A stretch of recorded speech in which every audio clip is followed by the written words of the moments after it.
Uric acid को ठीक कैसे कर सकते हैं, तो उसमें पहले नंबर के ऊपर है कि आपने प्यूरिन, मकसद ये कि प्रोटीन जो मिकदार है वो आपने कम करनी है। अगर आप मीट लवर हैं, बेशक आप गोश्त इस्तेमाल करें, बिल्कुल बंद नहीं करें, लेकिन उसकी मिकदार आप कम करेंगे। अगर आपके जिस्म में यूरिक एसिड का लेवल बढ़ा हुआ है तो आपको अपना प्रोटीन इंटेक कम करना पड़ेगा। दूसरे नंबर के ऊपर जैसे मैंने कहा था कि फ्रुक्टोज, मकसद ये कि जो प्रोसेस फूड है उसका इस्तेमाल कम करें, रस का इस्तेमाल कम करें, डेयरी प्रोडक्ट्स हैं उनका इस्तेमाल कम करें, बन का इस्तेमाल कम करें।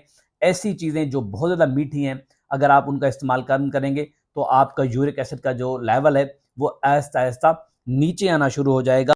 और यहाँ पर यह बात समझने की ज़रूरत है, अगर आपके जिस्म में यूरिक एसिड का लेवल बढ़ा रहेगा तो ये आपको किडनी स्टोन भी करवा सकता है। आपने सुना होगा कि यूरिक एसिड स्टोन भी पाए जाते हैं। और इसी तरीके से जब आपका यूरिक एसिड का लेवल बढ़ता है तो ये इंसुलिन रेजिस्टेंस भी बढ़ा देता है। तो मकसद ये कि आपको डायबिटीज़ या शुगर होने का खतरा भी बढ़ सकता है।